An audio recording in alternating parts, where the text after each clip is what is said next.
Spins out to Tom James. Good shot! Oh, what a goal! What a goal for Tom James! Oh, that was special!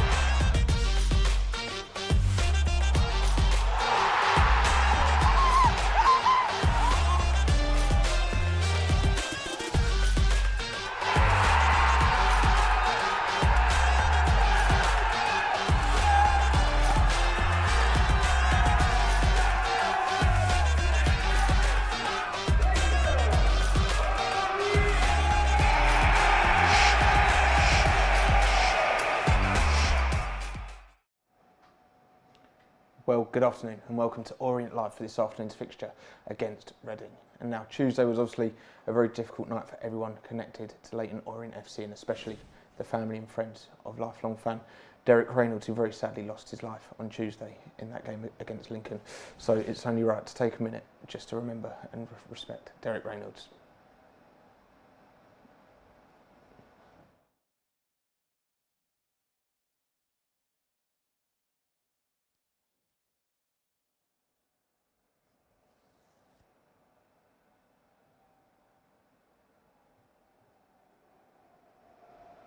In today's game, of course, there's a very different feel around the ground, and it's only the best place to start, really, just to send all of our condolences and our love to his close family and friends. It's shown us that there's so much more than a game of football, isn't there?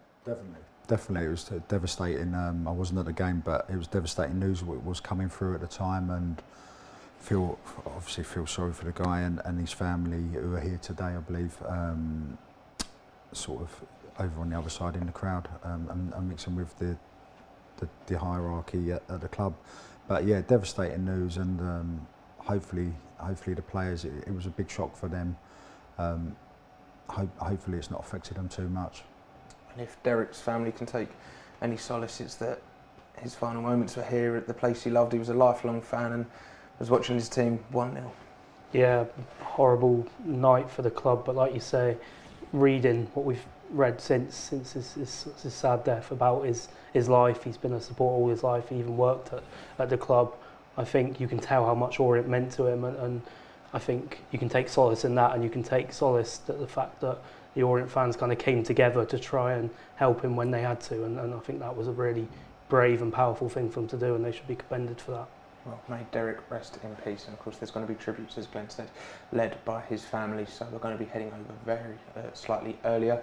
There's of course the book of condolences that's been being signed in the East Stand as well, and it's going to be in the West Stand after the game, and keep your eyes peeled for how you can pay your respects as well for that one. But we're going to come on to the football, Glen, very shortly. It's hard to maybe shift your mind onto that as a fan, as a player. It's been tough. It is tough, but the players, the management, yes, this has affected the club and everyone involved with the club this week, but we've got a job to do today. We've got to sort of, I'm not saying forget about what's happened, because they won't. It's impossible to forget about, but you've got to move on, and what Derek would have wanted is the team to play today, put in a good performance and get 3 points, because he would have really wanted that. And I think that, like I just said, hopefully some of the players are not affected too much, and they can go out and really do it for Derek. Not only themselves and the rest of the supporters, but really put a good performance on and get 3 points for Derek. Well, Richie is the one leading the boys, and it's been a tough week for them all. But let's hear what Richie had to say ahead of this afternoon's game. Gaffer, we have to start with Tuesday, which was, of course, a horrible evening for everyone connected with the club and football in general. A few days on, what are your feelings? Not my own personal feelings. Is still one of shock, of real, just really gutted for what unfolded. It was a horrific night for the football club, and obviously Derek and his family. And it's just one that we never want to see on a football pitch ever again. But again, my condolences go out to all of his family and friends, and just thank everybody that tried the very, very best. As soon as we found out, or not, as soon as we seen that there was an incident and the supporters are waving their hands, my initial reaction, along with Mark Kennedy as well, who I thought was fantastic, was to say to the fourth official, there's potentially a problem over the far side. And then we indicated to Keats and our medical staff and to Lincoln's medical staff to get round there as quick as possible. As I've now understand that the paramedics were there very, very quickly. But Keats and our medical staff and their medical staff was there to give extra help. So I thank them. I thank all the supporters that came onto the pitch to try and make it aware as quick as possible. And then I also thank the supporters for leaving the pitch when asked. I thought they conducted themselves in a fantastic manner. And it's just one of a sobering experience, and one that I hope that myself, the staff and the players and our supporters never have to go through that again. What have you said to the players since Tuesday? No, I think it's a really difficult moment because, since Tuesday we've not really been together. We had a cool down on Wednesday, which was really short in the morning. We've got our chairman's brilliant, Nigel's brilliant. He's going to have a Zoom meeting with all the players and the staff this morning. Just because, I'm an experienced guy and I feel really still a little bit emotional, down. So, we also have young people in the group. Some have lost family members to a similar situation. And Nigel wants to make sure and concentrate that everybody's in the right frame of mind and feeling okay within themselves mentally. Back at home on Saturday, I think 10 members of Derek's family are going to be there. How important is it that we as a club really come together and celebrate his life? Well, I think there's two factors of that. I think the supporters will make it known, how gutted they are losing one of their own, and how emotional they will make the day feel for the family. And then the only thing that we can do as a team, as a member of staff, is try and put on a performance and a day that Derek and his family would have been proud of. How proud were you of the fans on Tuesday for the way that they did conduct themselves and really help the situation? Yeah. Do you know what? I was in a very similar situation. I was watching Oldham a couple of years ago, in and around the COVID time, and there was a cardiac arrest pretty close to me, and it's not a nice experience, and I froze, and a lot of people around me froze, and the fact that a lot of our supporters ran on the pitch, that's really, really brave, to try and get help as quick as you can. It's unbelievable, the fact that they're willing to do that. Again, the rules are a problem. The stewards who see the supporters coming on think that they don't know what the supporters are going to do. So we need to clarify it, and the rules need to be better. But then obviously when the fans did come on the pitch, and I spoke to the fourth official, and I said he was aware that he was conscious that it might be a safety problem. He didn't know how many supporters were going to come on the pitch. He didn't know what he was going to do. But when I just told the fourth official that I will concentrate on getting the supporters off the pitch, so we can, him as a referee, him as a fourth official, can make sure that the area that was most needed attention for, which was Derek's area, then as soon as I go over to supporters are fantastic. What I didn't want is a number of stewards going over, and it might spell into something that we didn't want. So again, I thank them supporters for very, very calm, very quickly just leaving the pitch. Football's obviously not been important the last few days, but we are of course in action on Saturday. It's Reading to come. We've got some tributes planned. Once those are out of the way, there is a game for us to focus on. So what kind of challenge can we expect from them?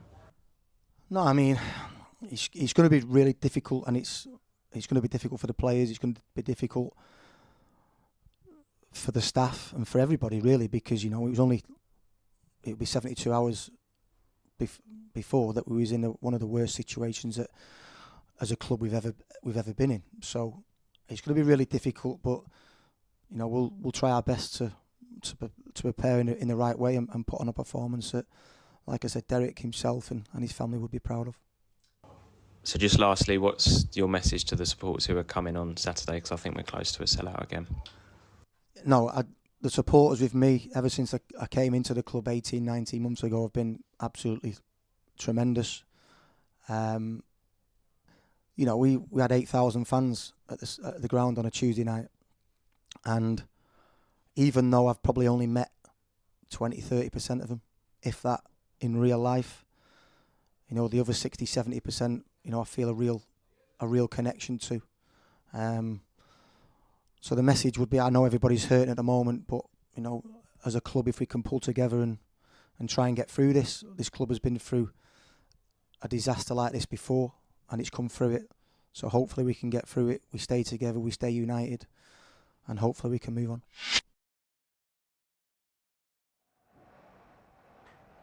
Well, with just 20 minutes to go until kick-off, I just want to remind you that this afternoon's fixture is available to stream internationally. And UK fans, you can listen along here with Dave Victor and Matt Hiscock. If you head over to the website that's on screen now and go over to the match centre, you'll be able to pick up your passes. But now, let's take a look at how the O's will be lining up in this afternoon's game. So completely unchanged from that fixture on Tuesday night, and in goal is number 1, Sol Bryn. In the back we have number 4, Ed Turns, alongside of number 5, Dan Happy. In midfield, number 8, Jordan Brown. Up top, number 9, Joe Piggott, and partnering him is number 10, Ruel Sotirio. In at left wing back is number 11, Theo Archibald. The final centre back in that 3 is 12, Brandon Cooper. Wearing the armband is number 15, Idris El Mazouni. And also in midfield alongside him is 23, Max Sanders. And at right wing back is 32, Rob Hunt. And on the bench for the O's is Sam Howes, Tom James, Jaden Sweeney, George Moncur, Aaron Drynan, Darren Prattley and Jordan Graham. So no real surprises at being unchanged, I suppose, Brendan, because for 80 minutes on Tuesday night we played really well and looked set for the 3 points. Yeah, we were very good. It was a good response from the Fleetwood game, and we controlled possession. We limited Lincoln to what they could create. Thought Max Sanders was very, very bright, and him and El Mazouni kind of formed a good partnership in terms of trying to break the lines, trying to make runs from deep, and it really caused Lincoln trouble at times. So I think it's a formation that we've kind of tweaked a little bit with Sanders' addition, and it seems that tweak worked really well on Tuesday, so no reason to kind of mess with that on today, despite the fact that obviously got a player of Jordan Graham's quality on the bench. And obviously we limited Lincoln to very few chances on Tuesday night. They had a bright start to the game, but after that it felt like there was a lot of huff and puff, but that we really limited them to chances, and we looked solid defensively, which, as Brendan said, to come back from that Fleetwood game was a real positive. Yeah, definitely, and there's, looking at the starting 11 today and Tuesday night, we're changing the squad. We've got a very good squad, because you look at the bench, we've got a very strong bench today with Graham on there, Darren Prattley, Moncur, people like that.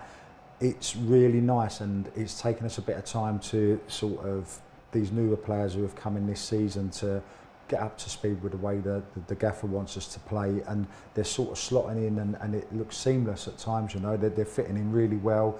The team's playing controlled football at times. We know when to slow it down, keep possession at other times. We know when to break and attack fast and start passing forward a lot quicker. I think it's a really, really good squad, and they're getting to grips with this league as well, because some of the players may not have played in this league. We look good. We look good and solid, and I think we'll be fine today.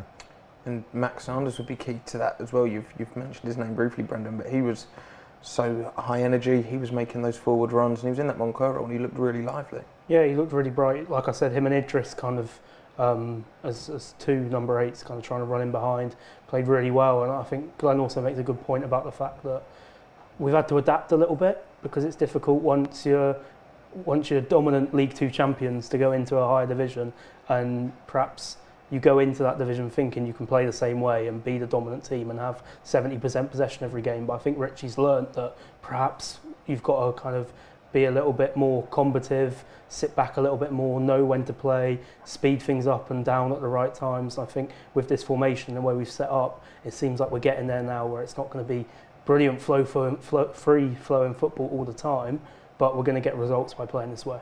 Piggott was on the score sheet, of course, and it was great tenacity and work from Ruel Sotirio to set the goal up. That's a strike partnership that we don't often see two strikers in, I was going to say the modern game, but even at Leighton Orient in recent kind of years.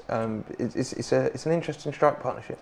It's annoying, isn't it? Get 3 strikers on the pitch. I'd love to get all the attackers on and go for the goals. No, they've done really well. Ruel's, is he still every single game he started? He's done really well. He's top goal scorer. Piggott's getting up to speed. Obviously, his goal Tuesday night, and he got one. Was it a couple of weeks or a couple of games before?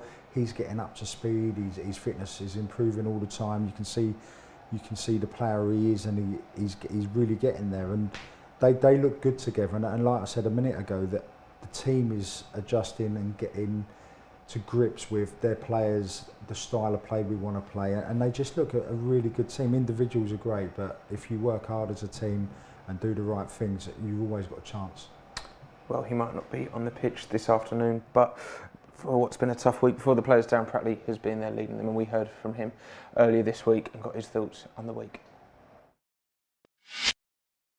Perhaps we have to start with Tuesday, which was obviously a really difficult time for everyone. On behalf of the players, what's your message to Derek's family? Yeah, on behalf of the players and all the staff here at Leyton Orient, obviously devastating news to hear that Derek passed away at the ground. We know that he's a avid Orient fan. I think the chairman spoke to his family, spoke to his son, and he gave us a lot of information on him. Loved everything about Leyton Orient, and it's such a shame and a bad time for him and his family. Our thoughts are with him, and we know they're going to be at the game tomorrow, so we can all pay our respects for a wonderful man. No one should be going to football and losing their partners, dads, anybody. So devastating news, and it puts everything into perspective. Football is a game that we all love and we're all passionate, and sometimes we can let emotions get in the way of things, but when someone loses their life, football goes out the window. So our thoughts are with them. What kind of conversations have you and the other lads had about it since Tuesday? Because I'm sure it's not something you've ever had to deal with before. Yeah, I've dealt with it before in terms of, or not a death, but someone collapsing on the pitch in terms of Fabrice Muamba. So I know the emotional side. Obviously, someone's lost their life this time. So Fabrice was lucky at the time, but Derek's lost his life, and there's a lot of emotions that most of the time people don't speak. But having gone through a similar sort of situation, it can have an effect on people. There was obviously young ball boys at the game, Derek's family, and all the Leyton Orient fans and the Lincoln fans as well, who've seen what happened. So sometimes it can affect you. The boys are just devastated for Derek and his family. Like I said, Derek's lost his life, and the boys didn't really care about the game towards the end, to be honest. When the referee made us aware that something had gone on, the boys wanted to get the game called off and get attention to him. You just spoken to Nigel on Zoom, as you say. He gave you a bit more information on Derek. You know how big of a fan he was. How much motivation does that give you as players to really go out there and try and do him proud tomorrow? Yeah, it gives us some motivation, obviously, to go out there and do it. Like I said, I know his family's going to be there, so if we can put on a good performance and try and get a win. I know that he's irrelevant in terms of what's happened to Derek, but it can give them a little boost, I suppose, and the whole club. I know our fans were very passionate. You could tell by the way they was coming on the pitch and trying to get the game stopped. So we're all in it together. If we can put on a nice, I think the best thing is to give him a good send off.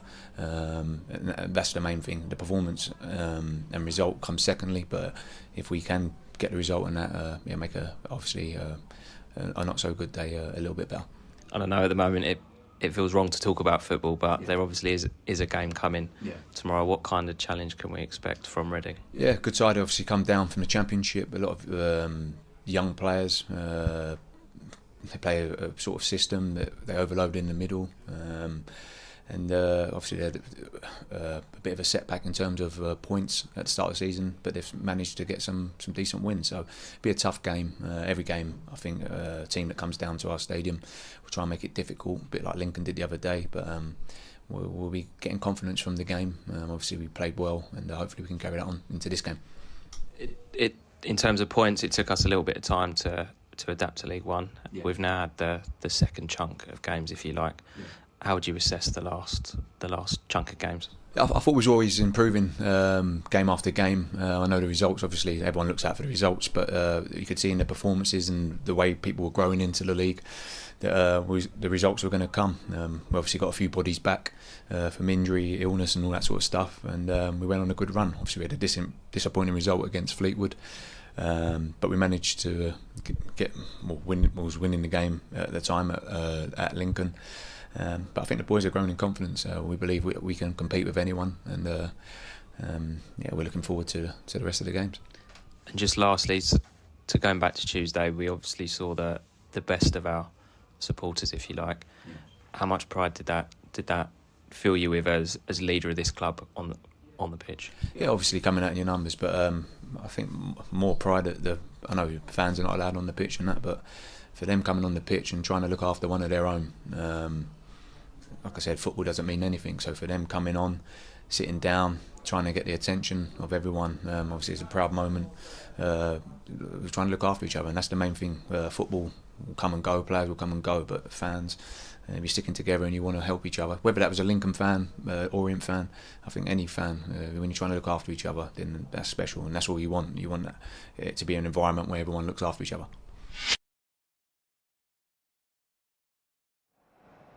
Well, there's just under 10 minutes to go until the game kicks off, and of course we're going to be heading over slightly earlier than usual so we can pay respects to the tributes led by Derek's family. But first, let's take a look and see how the visiting team are lining up this afternoon.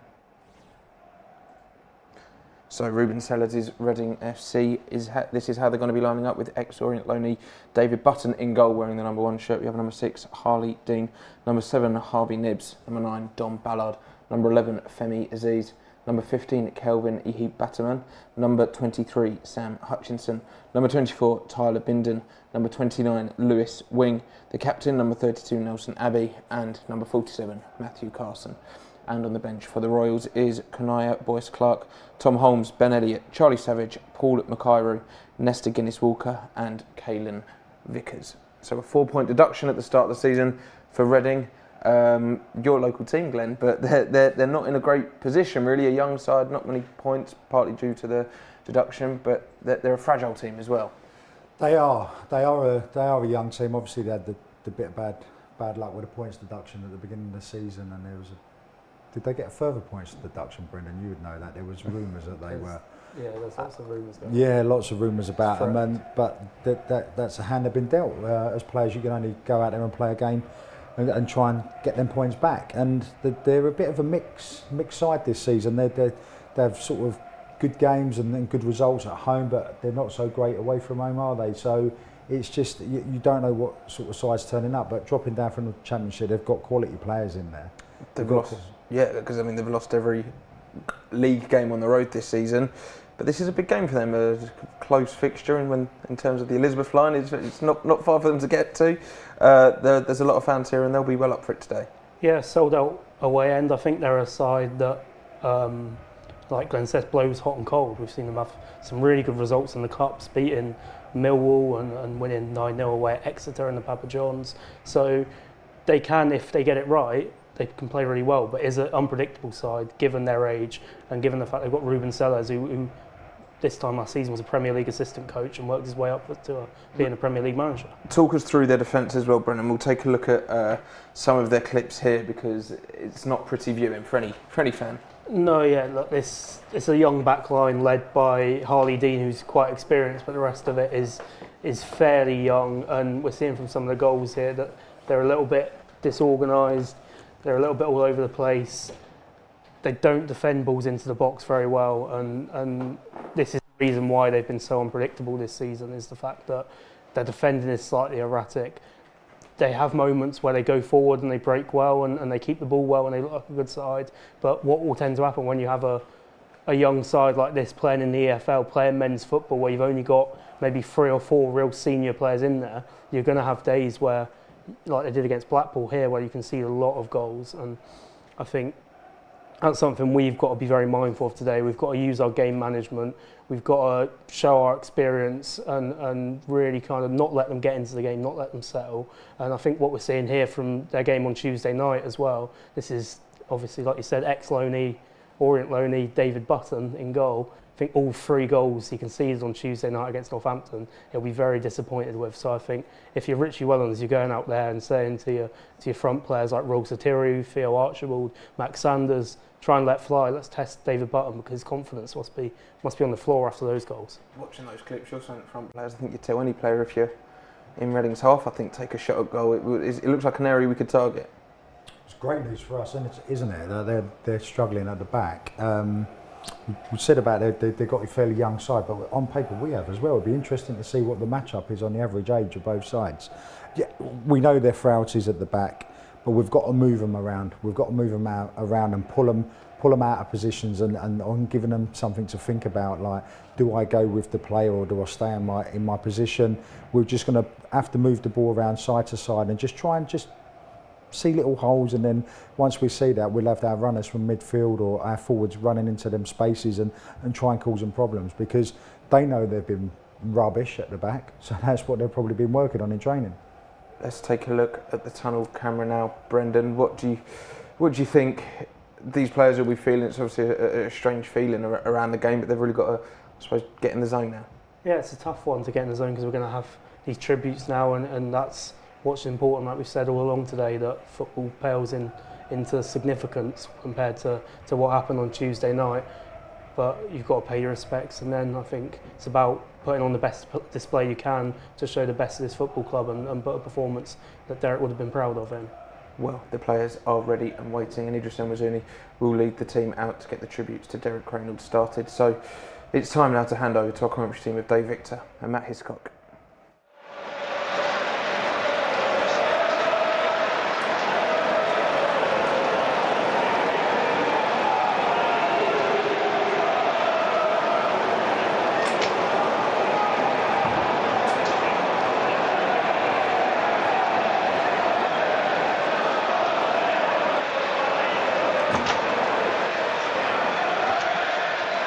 Good afternoon, welcome to Brisbane Road. It's going to be an emotional afternoon, of course. This is a real family club, and the sense of loss is shared by everyone. And today we come together, we remember and we pay tribute to Derek Reynolds,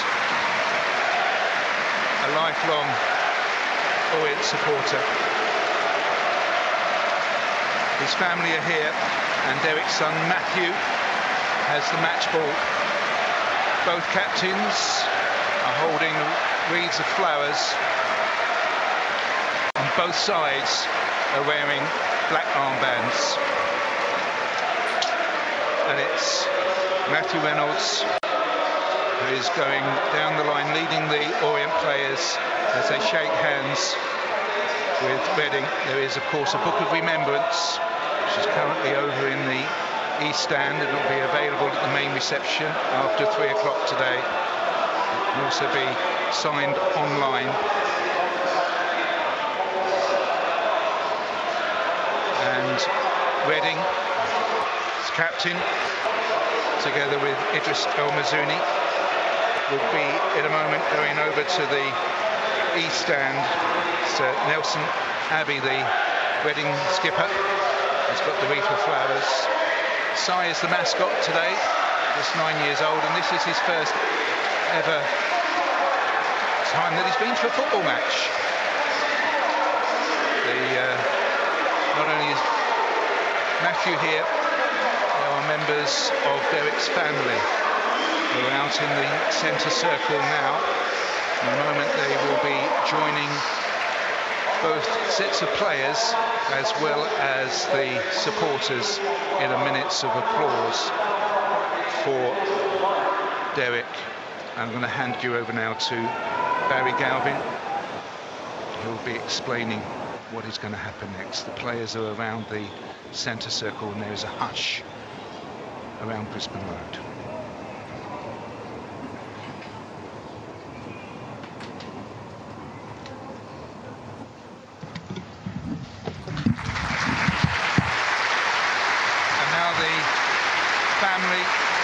Derek Reynolds make their way onto the Brisbane Road pitch, somewhere that would have been so special for somebody that lived just down the road from here, Osborne Road, someone that worked for the club back in the 90s with the tannoy system, and Derek's family being applauded by both sets of supporters.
together in the centre circle. And we know that there has been a scarf and flowers that have been on the seat in the East Stand where Derek sat for so many games over so many years, and it's that which is on the front cover of the Matchday magazine, and throughout the magazine Mark Devlin, Richard Wellens and Captain Darren Bradley pay their tributes to Derek, and now Idris El Mazouni together with Nelson Abbey are going over to the East Stand, to the part of the ground where Derek used to sit, and they receive a standing applause from the Orient supporters over in that East Stand.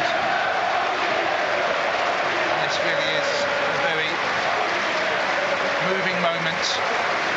Idris El Mazouni and Nelson Abbey from Leyton Orient and Reading respecting Derek, as I think it's fair to say the supporters of Lincoln City and the O's did on Tuesday night.